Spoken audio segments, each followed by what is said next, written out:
شروع اللہ کا نام لے کر جو بڑا مہربان نہایت رحم والا ہے۔ کاف ہا یا عین صاد، یہ تمہارے پروردگار کی مہربانی کا بیان ہے جو اس نے اپنے بندے زکریا پر کی تھی جب انہوں نے اپنے پروردگار کو دبی آواز سے پکارا اور کہا کہ اے میرے پروردگار، میری ہڈیاں بڑھاپے کے سبب کمزور ہو گئی ہیں اور سر سفید بالوں کی وجہ سے چمکنے لگا ہے، اور اے میرے پروردگار، میں تجھ سے مانگ کر کبھی محروم نہیں رہا، اور میں اپنے بعد اپنے بھائی بندوں سے ڈرتا ہوں، اور میری بیوی بانجھ ہے، پھر بھی مجھے اپنے پاس سے ایک وارث عطا فرما جو میری اور اولاد یعقوب کی میراث کا مالک ہو، اور اے میرے پروردگار اس کو خوش اخلاق بنائیو۔ فرمایا اے زکریا، ہم تم کو ایک لڑکے کی بشارت دیتے ہیں جس کا نام یحییٰ ہوگا، اس سے پہلے ہم نے اس نام کا کوئی شخص پیدا نہیں کیا۔ انہوں نے کہا کہ پروردگار، میرے ہاں کس طرح لڑکا ہوگا جبکہ میری بیوی بانجھ ہے اور میں بڑھاپے کی اس حالت کو پہنچ گیا کہ سوکھ گیا ہوں۔ حکم ہوا کہ اسی طرح ہوگا، تمہارے پروردگار نے فرمایا ہے کہ مجھے یہ آسان ہے، اور میں پہلے تم کو بھی تو پیدا کر چکا ہوں اور تم کچھ چیز نہ تھے۔ کہا کہ پروردگار میرے لیے کوئی نشانی مقرر فرما۔ فرمایا نشانی یہ ہے کہ تم صحیح و سالم ہوتے ہوئے 3 رات دن لوگوں سے بات نہ کر سکو گے۔ پھر وہ عبادت کے حجرے سے نکل کر اپنی قوم کے پاس آئے تو ان سے اشارے سے کہا کہ صبح و شام تسبیح کرتے رہو۔ فرمایا اے یحییٰ، ہماری کتاب کو مضبوطی سے تھامے رہو، اور ہم نے ان کو لڑکپن ہی میں دانائی عطا فرمائی تھی اور اپنے پاس سے شفقت اور پاکیزگی دی تھی، اور وہ پرہیزگار تھے اور وہ اپنے ماں باپ کے ساتھ نیکی کرنے والے تھے اور سرکش اور نافرمان نہیں تھے۔ اور جس دن وہ پیدا ہوئے اور جس دن وفات پائیں گے اور جس دن زندہ کر کے اٹھائے جائیں گے ان پر سلام ہے۔ اور کتاب یعنی قرآن میں مریم کا بھی تذکرہ کرو، جب وہ اپنے لوگوں سے الگ ہو کر مکان کے مشرقی حصے میں چلی گئیں، پھر انہوں نے ان کی طرف سے پردہ کر لیا تو ہم نے ان کی طرف اپنا فرشتہ بھیجا، سو وہ ان کے سامنے ایک خوبصورت مرد کی صورت میں آیا۔ مریم بولی کہ اگر تم پرہیزگار ہو تو میں تم سے بچنے کے لیے رحمان کی پناہ لیتی ہوں۔ فرشتے نے کہا کہ میں تو تمہارے پروردگار کا بھیجا ہوا یعنی فرشتہ ہوں، اور اس لیے آیا ہوں کہ تمہیں پاکیزہ لڑکا بخشوں۔ مریم نے کہا کہ میرے ہاں لڑکا کیوں کر ہوگا جبکہ مجھے کسی مرد نے بطور شوہر چھوا تک نہیں اور میں بدکار بھی نہیں ہوں۔ فرشتے نے کہا کہ یوں ہی ہوگا، تمہارے پروردگار نے فرمایا کہ یہ مجھے آسان ہے اور میں اسے اسی طریق پر پیدا کروں گا تاکہ اس کو ہم لوگوں کے لیے اپنی طرف سے نشانی اور ذریعہ رحمت بنائیں، اور یہ کام مقرر ہو چکا ہے۔ چنانچہ وہ اس بچے کے ساتھ حاملہ ہو گئیں اور اسے لے کر ایک دور جگہ چلی گئیں۔ پھر درد ذہ ان کو کھجور کے تنے کی طرف لے آیا، کہنے لگی کہ کاش میں اس سے پہلے مر چکتی اور بھولی بسری ہو گئی ہوتی۔ تب ان کے ٹیلے کے نیچے کی جانب سے فرشتے نے ان کو آواز دی کہ غمناک نہ ہو، تمہارے پروردگار نے تمہارے نیچے ایک چشمہ پیدا کر دیا ہے، اور کھجور کے تنے کو پکڑ کر اپنی طرف ہلاؤ، وہ تم پر تازہ عمدہ کھجوریں گرائے گا، تو کھاؤ اور پیو اور آنکھیں ٹھنڈی کرو۔ اگر تم کسی آدمی کو دیکھو تو کہنا کہ میں نے اللہ کے لیے روزے کی منت مانی، تو آج میں کسی آدمی سے ہرگز کلام نہیں کروں گی۔ پھر وہ اس بچے کو اٹھا کر اپنی برادری والوں کے پاس لے آئیں۔ وہ کہنے لگے کہ مریم یہ تو نے برا کام کیا، اے ہارون کی بہن، نہ تو تیرا باپ ہی برا آدمی تھا اور نہ تیری ماں ہی بدکار تھی۔ تو مریم نے اس بچے کی طرف اشارہ کیا۔ وہ بولے کہ ہم اس سے کہ گود کا بچہ ہے کیسے بات کریں؟ بچے نے کہا کہ میں اللہ کا بندہ ہوں، اس نے مجھے کتاب دی ہے اور نبی بنایا ہے، اور میں جہاں ہوں اور جس حال میں ہوں اس نے مجھے صاحب برکت بنایا ہے، اور جب تک زندہ ہوں مجھ کو نماز اور زکوٰۃ کا ارشاد فرمایا ہے، اور مجھے اپنی ماں کے ساتھ نیک سلوک کرنے والا بنایا ہے اور سرکش و بدبخت نہیں بنایا، اور جس دن میں پیدا ہوا اور جس دن مروں گا اور جس دن زندہ کر کے اٹھایا جاؤں گا مجھ پر سلام ہے۔ یہ مریم کے بیٹے عیسیٰ ہیں، اور یہ سچی بات ہے جس میں لوگ شک کرتے ہیں۔ اللہ کو شایع نہیں کہ کسی کو بیٹا بنائے، وہ پاک ہے، جب کسی چیز کا ارادہ کرتا ہے تو اس کو یہی کہتا ہے کہ ہو جا تو وہ ہو جاتی ہے۔ اور بے شک اللہ ہی میرا اور تمہارا پروردگار ہے، تو اسی کی عبادت کرو، یہی سیدھا رستہ ہے۔ پھر اہل کتاب کے فرقوں نے باہم اختلاف کیا، سو جو لوگ کافر ہوئے ہیں ان کو بڑے دن یعنی قیامت کے روز حاضر ہونے سے خرابی ہے۔ وہ جس دن ہمارے سامنے آئیں گے کیسے سننے والے اور کیسے دیکھنے والے ہوں گے، مگر ظالم آج کھلی گمراہی میں ہیں، اور ان کو حسرت و افسوس کے دن سے ڈرا دو جب بات فیصل کر دی جائے گی اور وہ غفلت میں پڑے ہوئے ہیں اور ایمان نہیں لاتے۔ ہم ہی زمین کے اور جو لوگ اس پر بستے ہیں ان کے وارث ہوں گے، اور ہماری ہی طرف ان کو لوٹنا ہوگا۔ اور کتاب میں ابراہیم کا ذکر کرو، بے شک وہ نہایت سچے تھے، پیغمبر تھے۔ جب انہوں نے اپنے باپ سے کہا کہ ابا، آپ ایسی چیزوں کو کیوں پوچھتے ہیں جو نہ سنیں اور نہ دیکھیں اور نہ آپ کے کچھ کام آ سکیں؟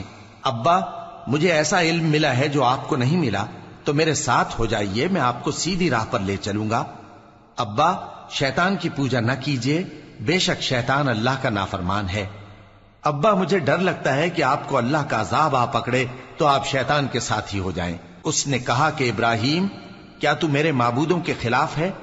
اگر تو باز نہ آئے گا تو میں تجھے سنسار کر دوں گا، اور تو ہمیشہ کے لیے مجھ سے دور ہو جا۔ ابراہیم نے سلام علیکم کہا اور کہا کہ میں آپ کے لیے اپنے پروردگار سے بخشش مانگوں گا، بے شک وہ مجھ پر نہایت مہربان ہے، اور میں آپ لوگوں سے اور جن کو آپ اللہ کے سوا پکارا کرتے ہیں ان سے کنارہ کرتا ہوں، اور اپنے پروردگار ہی کو پکاروں گا۔ امید ہے کہ میں اپنے پروردگار کو پکار کر محروم نہیں رہوں گا۔ اور جب ابراہیم ان لوگوں سے اور جن کی وہ اللہ کے سوا پرستش کرتے تھے الگ ہو گئے، تو ہم نے ان کو اسحاق اور اسحاق کو یعقوب بخشے، اور ہر ایک کو پیغمبر بنایا، اور ہم نے ان کو اپنی رحمت سے بہت سی چیزیں عنایت کی، اور ان کا ذکر جمیل بلند کیا۔ اور کتاب میں موسیٰ کا بھی ذکر کرو، بے شک وہ ہمارے برگزیدہ تھے اور رسول تھے، نبی تھے، اور ہم نے ان کو طور کی داہنی طرف سے پکارا اور باتیں کرنے کے لیے نزدیک بلایا، اور اپنی مہربانی سے ان کو ان کا بھائی ہارون پیغمبر بنا کر عطا کیا۔ اور کتاب میں اسماعیل کا بھی ذکر کرو، وہ وعدے کے سچے اور رسول تھے، نبی تھے، اور وہ اپنے گھر والوں کو نماز اور زکوٰۃ کا حکم کرتے تھے، اور اپنے پروردگار کے ہاں پسندیدہ تھے۔ اور کتاب میں ادریس کا بھی ذکر کرو، وہ بھی نہایت سچے تھے، نبی تھے، اور ہم نے ان کو اونچی جگہ اٹھا لیا تھا۔ یہ وہ لوگ ہیں جن پر اللہ نے اپنے پیغمبروں میں سے فضل کیا، یعنی اولاد آدم میں سے، اور ان لوگوں میں سے جن کو ہم نے نوح کے ساتھ کشتی میں سوار کیا، اور ابراہیم اور یعقوب کی اولاد میں سے، اور ان لوگوں میں سے جن کو ہم نے ہدایت دی اور جنہیں برگزیدہ کیا۔ جب ان کے سامنے ہماری آیتیں پڑھی جاتی تھیں تو سجدے میں گر پڑتے اور روتے رہتے تھے۔ پھر ان کے بعد چند ناخلف ان کے جانشین ہوئے جنہوں نے نماز کو ضائع کر دیا اور خواہشات نفسانی کے پیچھے لگ گئے، سو ان قریب ان کو گمراہی کی سزا ملے گی۔ ہاں، جس نے توبہ کی اور ایمان لایا اور عمل نیک کیے تو ایسے لوگ بہشت میں داخل ہوں گے، اور ان کا ذرا نقصان نہ کیا جائے گا، یعنی ہمیشہ کی بہشتوں میں، جس کا اللہ نے اپنے بندوں سے وعدہ کیا ہے کہ جو ان کی آنکھوں سے پوشیدہ ہے۔ بے شک اس کا وعدہ نیکوکاروں کے سامنے آنے والا ہے، وہ اس میں سلام کے سوا کوئی بیہودہ کلام نہ سنیں گے، اور ان کو صبح و شام کھانا ملے گا۔ یہی وہ جنت ہے جس کا ہم اپنے بندوں میں سے ایسے شخص کو مالک بنائیں گے جو پرہیزگار ہوگا۔ اور فرشتوں نے پیغمبر کو جواب دیا کہ ہم تمہارے پروردگار کے حکم کے سوا اتر نہیں سکتے۔ جو کچھ ہمارے آگے ہے اور جو پیچھے ہے اور جو اس کے درمیان ہے، سب اسی کا ہے، اور تمہارا پروردگار بھولنے والا نہیں، یعنی آسمان اور زمین کا اور جو ان دونوں کے درمیان ہے سب کا پروردگار، تو اسی کی عبادت کرو اور اس کی عبادت پر ثابت قدم رہو۔ بھلا تم کوئی اس کا ہم نام جانتے ہو؟ اور کافر انسان کہتا ہے کہ جب میں مر جاؤں گا تو کیا زندہ کر کے نکالا جاؤں گا؟ کیا ایسا انسان یاد نہیں کرتا کہ ہم نے اس کو پہلے بھی تو پیدا کیا تھا جبکہ وہ کچھ بھی چیز نہ تھا؟ سو تمہارے پروردگار کی قسم، ہم ان کو جمع کریں گے اور شیطانوں کو بھی، پھر ان سب کو جہنم کے گرد حاضر کریں گے، اور وہ گھٹنوں پر گرے ہوئے ہوں گے۔ پھر ہر گروہ میں سے ہم ایسے لوگوں کو کھینچ نکالیں گے جو رحمان کے مقابلے میں سخت سرکشی کرتے تھے۔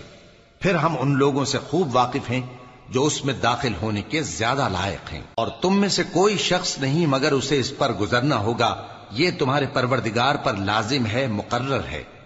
پھر ہم پرہیزگاروں کو نجات دیں گے اور ظالموں کو اس میں گھٹنوں کے بل پڑا ہوا چھوڑ دیں گے۔ اور جب ان لوگوں کے سامنے ہماری آیتیں پڑھی جاتی ہیں تو جو کافر ہیں وہ مومنوں سے کہتے ہیں کہ دونوں فریق میں سے مکان کس کے اچھے اور مجلسیں کس کی بہتر ہیں، اور ہم نے ان سے پہلے بہت سی امتیں ہلاک کر دیں وہ لوگ ان سے ٹھاٹ باٹ اور نمود و نمائش میں کہیں اچھے تھے۔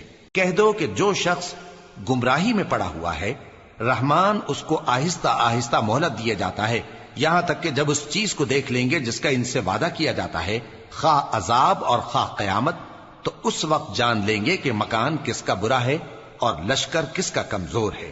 اور جو لوگ ہدایت یاب ہیں اللہ ان کو زیادہ ہدایت دیتا ہے، اور نیکیاں جو باقی رہنے والی ہیں وہ تمہارے پروردگار کے ہاں صلے کے لحاظ سے خوب اور انجام کے اعتبار سے بہتر ہیں۔ بھلا تم نے اس شخص کو دیکھا جس نے ہماری آیتوں سے کفر کیا اور کہنے لگا کہ اگر میں اثر نو زندہ ہوا بھی تو یہی مال اور اولاد مجھے وہاں ملے گا؟ کیا اس نے غیب کی خبر پالی ہے یا اللہ کے یہاں سے عہد لے لیا ہے؟ ہرگز نہیں، یہ جو کچھ کہتا ہے ہم اس کو لکھتے جاتے اور اس کے لیے آہستہ آہستہ عذاب بڑھاتے جاتے ہیں، اور جو چیزیں یہ بتاتا ہے ان کے ہم وارث ہوں گے، اور یہ اکیلا ہمارے سامنے آئے گا۔ اور ان لوگوں نے اللہ کے سوا اور معبود بنا لیے ہیں تاکہ وہ ان کے لیے موجب عزت ہوں۔ ہرگز نہیں، وہ معبود ان کی پرستش سے انکار کریں گے اور ان کے دشمن و مخالف ہوں گے۔ کیا تم نے نہیں دیکھا کہ ہم نے شیطانوں کو کافروں پر چھوڑ رکھا ہے کہ وہ ان کو خوب اکساتے رہتی ہیں؟ تو تم ان پر عذاب کے لیے جلدی نہ کرو کہ ہم تو ان کے لیے دن شمار کر رہے ہیں۔ جس روز ہم پرہیزگاروں کو رحمان کے سامنے بطور مہمان جمع کریں گے اور گناہگاروں کو دوزخ کی طرف پیاسے ہانک لے جائیں گے، تو لوگ کسی کی سفارش کا اختیار نہ رکھیں گے مگر جس نے رحمان سے اقرار لے لیا ہو۔ اور کہتے ہیں کہ رحمان بیٹا رکھتا ہے۔ ایسا کہنے والوں، یہ تو تم بری بات زبان پر لاتے ہو۔ قریب ہے کہ اس جھوٹ سے آسمان پھٹ پڑے اور زمین شق ہو جائے اور پہاڑ پارا پارا ہو کر گر پڑیں کہ انہوں نے رحمان کے لیے بیٹا تجویز کیا، اور رحمان کو شایع نہیں کہ کسی کو بیٹا بنائے۔ ہر شخص جو آسمانوں اور زمین میں ہے رحمان کے روبرو بطور بندہ ہی آئے گا۔ اس نے ان سب کو اپنے علم سے گھیر رکھا اور ایک ایک کو شمار کر رکھا ہے، اور یہ سب قیامت کے دن اس کے سامنے اکیلے اکیلے حاضر ہوں گے۔ اور جو لوگ ایمان لائے اور عمل نیک کیے، رحمان ان کی محبت مخلوقات کے دل میں پیدا کر دے گا۔ اے پیغمبر صلی اللہ علیہ وآلہ وسلم، ہم نے یہ قرآن تمہاری زبان میں آسان بنا کر نازل کیا ہے تاکہ تم اس سے پرہیزگاروں کو خوشخبری پہنچا دو اور جھگڑالوؤں کو ڈر سنا دو۔ اور ہم نے ان سے پہلے بہت سے گروہوں کو ہلاک کر دیا ہے۔ بھلا تم ان میں سے کسی کو دیکھتے ہو یا کہیں ان کی بھنک سنتے ہو؟